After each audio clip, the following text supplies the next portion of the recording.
आज की इस भागदौड़ भरी जिंदगी में हम बहुत सारे तनाव से जूझ रहे हैं। डिप्रेशन, टेंशन, एंजाइटी के इस दौर में what we need is mental peace. अभी मेंटल पीस हमें मिले कैसे?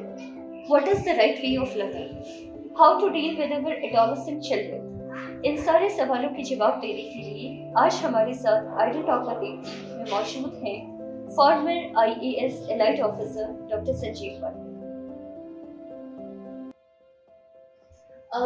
साल 2014 में आप आज से 8 वर्ष पूर्व हमारे स्कूल में एक सेशन के लिए आए थे और उस टाइम पे अपने टीचर्स की वर्कशॉप कंडक्ट कर रही थी जिसमें शायद मैं से बहुत पीछे बैठ कर आपको सुन रही थी।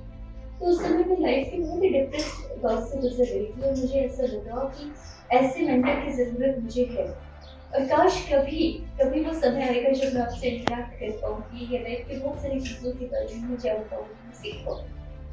देन हुआ ऐसा कि 6 साल बाद उस इंसिडेंट के 6 साल बाद आपका मेरा टेस्ट ड्यूरेशन पे कोई क्लैश हो। अचानक जब मेरा आईडी प्रॉपर देखती का फिर मेरा एपिसोड रिलीज होता है तो आपकी नज़र मुझ पर पड़ती है और आप मुझसे इंटरेक्ट करते हो। And I was so shocked that time, I was so surprised कि जिनके बारे में मैंने एक समय पे सोचा था, एक थॉट मेरे माइंड से निकला था कि काश इनसे मेरी कभी बातचीत हो पाती या इनसे मैं अपने सवाल जवाब कर पाती। तो वो व्यक्ति मेरे सामने थे, उनसे मुझसे पूछी पूरी बात हो रही थी। ये sir is this called the power of visualisation कह सकते हैं, क्योंकि जिस चीज को हम काफी शिद्दत से सोचते हैं, बेसिकली जितना इंटेंस आपका थॉट होता है उसमें उसका जो पावरफुल मैनिफेस्टेशन होता है लाइफ में, जो एक जैसे एक योंडा ब्रैंड की किताब है सीक्रेट, उसमें लॉ ऑफ अट्रैक्शन होता है, उसको डिफाइन करने की कोशिश की गई। तो वो भी है, बट अदरवाइज मुझे एक और चीज लगती है कि जीवन में अगर आप किसी से भी मिलते हैं ना तो कोइंसिडेंसेस नहीं होते हैं। जीवन में आप किसी से भी मिलते हैं, छोटा बड़ा इंटरेक्शन एक पर्पस के लिए होता है। मौका देता है यूनिवर्स, प्रकृति मौका देती है कुछ सीखने का, क्योंकि जो हम इस दुनिया में आते हैं ना, हम सीखने ही आते हैं। वो अलग बात है कि हम अपने आसपास बड़ा सारा चक्कर फैला लेते हैं, पावर, पैसा, पोजीशन की दौड़ में फंस जाते हैं। जो रियल लाइफ का पर्पस है वो है सीखना, लर्निंग। इसलिए आप जैसे हमारे हिंदू सिस्टम में तो कहा भी जाता है कि आप बार बार इस धरती पे आते हैं, रीइंकार्नेशन होता है, तो आप बार बार जन्म लेते हैं, सीखती रहती है आपकी जो कॉन्शियसनेस है, फिर धीरे धीरे एलिवेट होती है, फिर हम कहते हैं मोक्ष की प्राप्ति की तरफ। तो ये हम लोग की कंटिन्यूअस जर्नी की बात करते हैं। तो yes, I totally believe in that कि आपने सोचा, और कहीं ना कहीं जो मुझे एग्जैक्ट याद नहीं है कि मैंने उस समय क्या सोच के आपको वो मैसेज भेजा था, मुझे सिर्फ एक ही लगा, क्योंकि मैं पिथौरागढ़ से जुड़ा था, तो मुझे लगा कि पिथौरागढ़ में कोई व्यक्ति ऐसा भी सोच सकता है क्या, ऐसा कार्यक्रम भी कर सकता है क्या। तो that was the only thing. It was a kind of an encouragement to a lady who wants to bring some difference in the lives of the people. So that was the thing. अक्सर तो ऐसा क्यों होता है power of visualisation की हम बहुत बार अच्छा सोचते हैं, वो चीज़ हमारे साथ शायद ही होती है, लेकिन जो बुरा सोचते हैं जैसे मेरे साथ होता है, अगर मैं कुछ बुरा सोची तो वो इंस्टेंटली हो जाता है। नहीं, ऐसा नहीं है। देखिए, एक तो पहली चीज समझिए कि जीवन में हम नेगेटिव को जल्दी पकड़ते हैं, हम पॉजिटिव को नहीं पकड़ते जल्दी, और अगर पकड़ते भी हैं तो जल्दी छोड़ देते हैं। इसको थोड़ा समझने की आवश्यकता है कि जीवन जो है और जो फिजिक्स है, भौतिक शास्त्र, वो काफी मिलता जुलता है। तो जैसे भौतिक शास्त्र में एक प्रिंसिपल होता है एंट्रोपी का, यानी एनर्जी जो है वो लोअर से हायर से लोअर की तरफ फ्लो करती है। ऑटोमेटिक जो तरीका है उसका, नेचुरल फोर्स को हायर से लोअर फ्लो करती है। अगर आपको लोअर से हायर पे जाना है तो you have to apply some extra force. जैसे आप यहाँ पहाड़ की बात करें तो पानी पहाड़ से नीचे तो अपने आप बह जाता है, ऊपर करने के लिए आपको पंप करना पड़ता है। तो यही चीज जीवन पे भी लागू होती है कि हम लोगों की ऊर्जा नॉर्मल फोर्स में है, नेगेटिव की तरफ जल्दी जाती है, पॉजिटिव की तरफ हमें थोड़ा सा एफर्ट करना पड़ता है, पंपिंग करने के लिए पानी की। तो ये चीज है। तो इसलिए क्या है कि जो आपके नेगेटिव थॉट है, मैं नहीं कह सकता कि किस टाइप की नेगेटिव बात कर रही है, लेकिन in general we attract misery first, we attract negativity first, उसका बहुत अलग एक कारण भी है कि कहीं ना कहीं वो हमारे ईगो को भी कहीं ना कहीं सहलाता है। यानी आप इसको इसे समझ सकते हैं कि अगर आप बहुत खुश है ना, कोई आपसे पूछेगा नहीं कि खुश क्यों हो, तो जरा सा मुंह लटका लीजिए तो क्या हो गया, सब ठीक है। तो you get more attention, you get more attention when you are miserable. तो ये बचपन से काइंड ऑफ आपका सॉफ्टवेयर में ये डिजाइन बन जाता है कि टू अट्रैक्ट मिजरी फास्टर, इसीलिए हम नेगेटिविटी को भी फास्ट पकड़ते हैं। आप पूरा मीडिया देख लीजिए, न्यूज़पेपर देख लीजिए, सारा फुल ऑफ नेगेटिविटी है। क्यों है? क्योंकि वो ज्यादा बिकती है। ऐसा थोड़ी कि अच्छे काम नहीं हो रहे, इंक्रीजिंगली अच्छे काम हो रहे हैं। तुम इतना अच्छा काम कर रही हो यहाँ पे, ठीक है, लेकिन तुम्हें अगर अपने को प्रमोट करना है, अपने बारे में बताना है, तो आपको नेटवर्किंग करनी पड़ेगी, आपको लोगों को पकड़ना पड़ेगा कि कोई आदमी मेरे अच्छे काम को बताए। कुछ भी गलत करके देख लो, पहले दिन ये छप जाएगा, वो फर्क होता है। सर जैसे है हर कोई कहता है कि पॉजिटिव रहो, पॉजिटिव रहने से आपकी लाइफ में बहुत सारे मिराकल्स चेंजेस आएंगे और हर कोई रहना भी चाहता है पॉजिटिव, लेकिन हम हर समय ऑल द टाइम पॉजिटिव कोई भी नहीं कह सकता। तो क्या ये जरूरी है that we should be positive all the time to bring any kind of change in our life? ये देखती है एक आजकल फैशन भी हो गया है, बी पॉजिटिव, पॉजिटिव थॉट रखिए, पॉजिटिव माइंड रखिए। देखिए पॉजिटिव क्या है, how do you know something is positive? ये सामने इधर ये ब्लैक एंड व्हाइट लिखा है, ये व्हाइट क्यों है? क्योंकि ब्लैक सामने है। ब्लैक क्यों है? ये सापेक्ष है, रिलेटिव है। Black is black with respect to white, white is white with respect to black. Positive तभी तो है जब नेगेटिव है। अगर सारा ही पॉजिटिव होता तो वो पॉजिटिव भी नहीं रहता। पूरा प्रकृति है, पूरा सिद्धांत है प्रकृति का, वो बाइपोलर है, द्विध्रुवी है, दोनों ध्रुवी हैं। नॉर्थ पोल है तो साउथ पोल है, दुख है तो सुख है, नेगेटिविटी है इसीलिए पॉजिटिविटी है। तो इसमें पहली चीज जो तुम कह रही हो कि क्या हमेशा पॉजिटिव रह सकते हैं? मे बी रह सकते हैं, रहते भी हैं, लेकिन ऐसा नहीं है कि वो नेगेटिविटी नहीं आती है, क्योंकि जीवन जो है वो यूं चल रहा है। अभी मैं फिजिक्स की बात करूंगा कि जीवन साइन कर्व पे चल रहा है, ऊपर नीचे, तो नेगेटिविटी आएगी ही आएगी, तो आप हमेशा पॉजिटिव नहीं रह सकते। अब जो सीखने वाली बात है, जिससे आप प्रोबेबली आप हमेशा पॉजिटिव रह पाए, कह पाए कि मैं इन जनरल में बहुत खुश रहता हूँ, कि आप नेगेटिव मोमेंट में ज्यादा देर ना रहे। देखिए जब तक शरीर है बीमार पड़ेगा, मन है दुखी भी होगा। तो ऐसा नहीं है कि नेगेटिव चीजें नहीं होंगी, आप हमेशा पॉजिटिव रह पाएंगे, आप नेगेटिविटी में कम देर रह पाएंगे, इसकी आप टेक्निक सीख सकते हैं। सिर्फ नेगेटिविटी ऐसी होती है कि एक नेगेटिव थॉट अगर मान लीजिए मेरे दिमाग में आ रहा है, थोड़ी देर बाद उसको मकड़ जाए और बिल्कुल ऐसा होता है जैसे कि अब सेल फट जाए, तो उससे रिलेटेड या उससे लिंक होते हुए कई नेगेटिविटी दिमाग में हावी हो जाती है। तो इस चीज से हम कैसे हो सकते हैं, इससे बाहर कैसे आए? देखिए ऐसा है, जैसे अभी आप हाथ हिला रही हैं, अब क्यों नहीं हिला रही? क्योंकि हाथ आपके बिल्कुल कंट्रोल में है। जब आप हाथ हिलाना चाहते हो तभी तो हाथ हिलता है। मन के बारे में हम ऐसा नहीं कह पाते, क्यों? क्योंकि हमने मन को मैनेज करना सीखा ही नहीं, ये हमारी एजुकेशन मिली ही नहीं हमें ये वाली कि हम मन को मैनेज कर पाए। माइंड मैनेजमेंट सिखाया नहीं जाता। जीवन का जो कोर चीजें हैं, बेसिकली लाइफ स्किल्स जिसे बोलते हैं, वो हमारे कोर्स में है ही नहीं।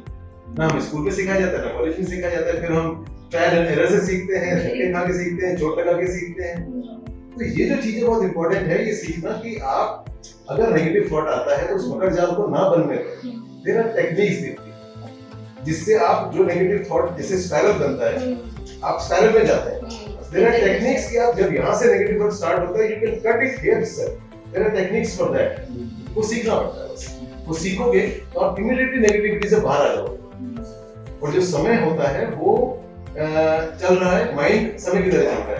तो जो थॉट जिस समय आपने नेगेटिव थॉट को काट दिया और उस समय आप बिना नेगेटिव थॉट के रहे, तो वो माइंड वापस नेगेटिव थॉट को पकड़ नहीं पाता, क्योंकि समय आगे चला जाता है। तो there are techniques for that, so one has to learn to stay happy to positive। तो आपसे कुछ टेक्निक्स हमें वो थोड़ा सा मुश्किल है, क्योंकि वो इस तरह से नहीं आप बता सकते कि there are certain kind of meditations, certain kind of, देखिए क्या होता है, जैसे हम स्कूल में करते थे, पहले हम थ्योरी पढ़ते थे, फिर उसका प्रैक्टिकल करते थे।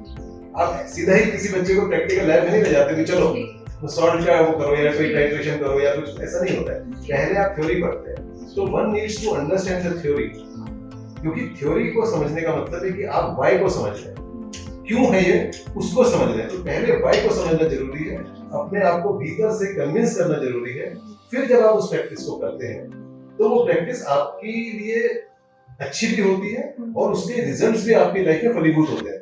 नहीं तो वो तो वैसे ही हो गया कि किसी ने बोला कि ये काला है, आपने मान लिया, ये सफेद है मान लिया, खुद तो चेक किया ही नहीं। तो वो इसलिए थ्योरी समझना जरूरी है पहले, फिर आती है प्रैक्टिस। तो इट इज लिटिल पर ऐसे इस सेटिंग में शायद पॉसिबल नहीं होगा। ठीक है सर, प्रेजेंट सिनेरियो की अगर हम बात करें तो देख लेंगे कि लोगों की जो रिलेशनशिप्स है उसमें काफी सारे आजकल टर्बुलेंसेस आ रहे हैं इस में। तो इस प्रेजेंट जनरेशन को क्या अपने रिलेशनशिप को डिफाइन करने की जरूरत है? मतलब रिलेशनशिप को लॉन्ग लास्टिंग चलाने के लिए उन्हें क्या सीखना चाहिए, या रिलेशनशिप के अंदर एंटर होने से पहले उनको क्या रिलेशनशिप के बारे में बेसिक जानकारी होनी चाहिए? Very good question Deepti. देखिए ये बड़ा इंटरेस्टिंग है, क्योंकि अभी मैं पीछे किसी लॉयर से बात कर रहा था, तो वो कह रहे थे कि एक साल में ही यहाँ हिल्स के कोर्ट में थाउजेंड्स ऑफ डिवोर्स केसेस आ रहे हैं। रिलेशनशिप तो बाकी बड़ा चैलेंजिंग दौर से गुजर रहा है, तो हमें रीडिफाइन करने की बिल्कुल जरूरत है, क्योंकि अब लड़के लड़कियां इक्वल फुटिंग पे बात करते हैं। लड़कियां इकोनॉमिकली इंडिपेंडेंट हैं, और अगर इकोनॉमिकली ना भी हो तो इंटेलेक्चुअली इंडिपेंडेंट। तो वो मेरी माँ या मेरी दादी की उम्र वाली लेडीज नहीं है जो पति ने जो कह दिया वो परमेश्वर का वाक्य हो गया और सब मान लिया। मैं ये नहीं कह रहा हूँ कि परमेश्वर मान के वो खुश हो जाती थी, दुख तो वहां भी था, लेकिन उस दुख को या डिससैटिस्फैक्शन को एक्सप्रेस करने का माध्यम नहीं था, क्योंकि वो इकोनॉमिकली डिपेंडेंट थी। आज की डेट में जब लेडीज इंडिपेंडेंट है, इकोनॉमिकली इंडिपेंडेंट है, तो जब आप रिलेशनशिप में एंटर होते हैं, you need to set the ground rules. देखिए रिलेशनशिप की बेसिक प्रॉब्लम क्या है, चलिए मैं आपसे काउंटर क्वेश्चन करता हूँ। रिलेशनशिप में बेसिक प्रॉब्लम क्या होती है? ईगो से क्या होता है फिलहाल? क्लैशेस का बेसिस क्या है? क्लैशेस का बेसिस मतलब खुद को राइट ठहराना। Exactly, proving that you only are right and the person is wrong. Yes, तो हम इसको इधर से कह सकते हैं कि दूसरे को स्पेस ना देना, दूसरे को कंट्रोल करने की कोशिश करना। हमारी रिलेशनशिप में सबसे जो प्रॉब्लम आती है वो आती है कि the moment you get close and specially when you are into a deeper relationship, you start controlling the other person. ठीक है, अब एक बहुत बेसिक चीज ये है कि भाई अगर मैं इंडिपेंडेंट हूँ, मेरी वाइफ इंडिपेंडेंट है या मेरी गर्लफ्रेंड इंडिपेंडेंट है, आपका बॉयफ्रेंड इंडिपेंडेंट है, तो भाई उसका अपना स्फीयर है, उस स्फीयर को आपको रिस्पेक्ट करना पड़ेगा। आजकल व्हाट्सएप में बड़ा ज्ञान बढ़ता है कि दोस्तों के साथ समय बिताना चाहिए, लंबी आयु होती है, हेल्दी रहता है आदमी। लेकिन कहाँ बिता रहे हैं लोग?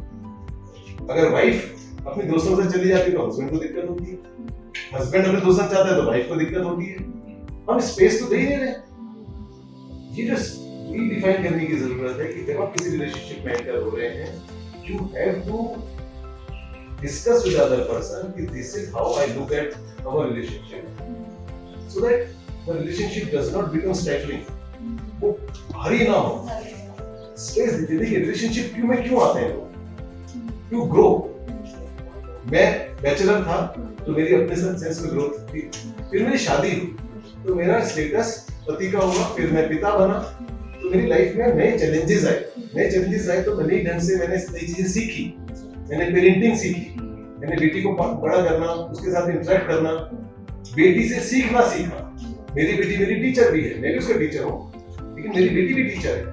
ये रिस्पेक्ट देना बच्चे को, अपनी वाइफ से सीखना, ये अगर हम स्पेस देते हैं, little openness here for learning and little यहाँ से दूसरी विंडो अनलर्निंग की विंडो, ये बहुत जरूरी है। तो रिलेशनशिप को रिडिफाइन करना बहुत जरूरी है, नहीं तो क्लैशेस होंगे ही होंगे, खासतौर पे इकोनॉमिक फ्रीडम के टाइम में ये बहुत ज्यादा पॉसिबल है। फिर एक और रीजन होता है, आज की डेट में अगर हम रिलेशनशिप को बिल्कुल ट्रेडिशनल शादी की बात कर रहे हैं तो शादियां लेट होती है और मैं उसका पक्षधर भी हूं। लेकिन साथ साथ जब आप ये देखिएगा अगर कोई लड़की 28 साल में शादी करती है तो उसको 28 साल या चलिए 18 साल से लेकर 28 साल जिसको परिपक्व होने के बाद का समय है, वो उसे अपने ढंग से अकेले जीने की आदत हो गई है। उधर से लड़का है, हमारे ट्रेडिशन के हिसाब से 28 साल की लड़की का जो पति होगा कम से कम 30 साल का होगा, ऐसे कोई जरूरी नहीं है, लेकिन माना ऐसा जाता है। तो जो 30 साल वाला है उसको तो 12 साल अकेले रहने की आदत है। जब आप किसी के साथ रहते हैं तो आपको गिव एंड टेक करना पड़ता है, एडजस्ट करना पड़ता है, और केवल ये स्पेस फिजिकल स्पेस के लेवल पे एडजस्ट नहीं करना पड़ता है, साइकोलॉजिकल, मेंटल, इमोशनल स्पेस। एक बात ये भी है ना कि जब काफी लंबी एज में, बड़ी एज में किसी की शादी होती है, मैरिज होती है, तो एक बहुत लंबा टाइम जब इंसान अकेले बिता लेता है, उसके बाद उसको थोड़ा सा वो अपने कंफर्ट जोन में इतना आ जाता है कि उसको डर लगने लगता है। उसको लगता है कि जिस कंफर्ट जोन में मैं आ चुका हूँ उससे बाहर कैसे निकलूंगा, या रिलेशनशिप में आने से तब भी इंसान डरता है एक बहुत लंबा समय अकेले गुजारने के बाद। तो मुझे लगता है कि यहाँ पर भी तो फिर क्लैशेस आते हैं, यहाँ पर भी डिफिकल्टीज होती हैं, बिल्कुल होती है, डर भी होता है, रिलेशनशिप में जाने का डर होता है, क्योंकि अभी तक हमने अकेले जिंदगी जी है, सिंगल लाइफ जी है, और उसके बाद 30-35 ऐसी एज में आने के बाद फिर when you are getting into the relationship तो लगता है कि आजादी छिन जाएगी ना। देखिए ये भी क्यों लगता है, देखिए क्यों लगता है, कहीं ना कहीं पास्ट हावी है, क्योंकि आप कहाँ से ये लेसन ड्रॉ करोगे आजादी छिन जाएगी, क्योंकि आपने अपनी माँ, अपनी मौसी, अपनी बहन, अपनी कजन को देखा है। मैं वही तो कह रहा हूँ कि रिलेशनशिप को रिडिफाइन करिए, आजादी मत छीनने दीजिए। अगर आप ट्रस्ट कर रहे हैं अपने पार्टनर पे तो आजादी छीनने का डर क्यों होना चाहिए। अगर कोई व्यक्ति अकेले घूमने भी जाना चाहता है तो प्रॉब्लम क्या है, वो चीज है। और इसीलिए मैं बहुत ज्यादा प्री मैरिटल काउंसलिंग पे स्ट्रेस करता हूँ, क्योंकि हमारे इंडिया में खासतौर पे हमारे जो बच्चे शादी कर रहे हैं उनको शादी के बारे में, शादी के बाद किस तरह की लाइफ उनकी चेंज होने वाली है उसके बारे में आइडिया ही नहीं होता है। And then all of a sudden emotional outburst of course शादी के बाद, and then change in the space, change in the circumstances, then आपके रिलेटिव्स डबल हो रहे हैं, क्लोज रिलेटिव्स। जो पत्नी के पिता हैं वो भी तो आपके पिता बन गए ना, तो वो सारे how to manage all this, how to manage the finances, ये कुछ सिखाता ही नहीं। तो प्री मैरिटल काउंसलिंग बहुत जरूरी है अगर आपको एक अच्छी रिलेशनशिप में रहना है या अगर अच्छी तरह से वैवाहिक जीवन बिताना है, तो बहुत जरूरी है। तो ये एजुकेशन है, ultimately we have to educate ourselves. जो चेंजिंग टाइम है, जैसे जैसे समाज चेंज हो रहा है, वैल्यूज चेंज हो रही हैं, उसके हिसाब से we need to educate ourselves. So premarital counselling is one of the, I would say, most important requirement for marriage.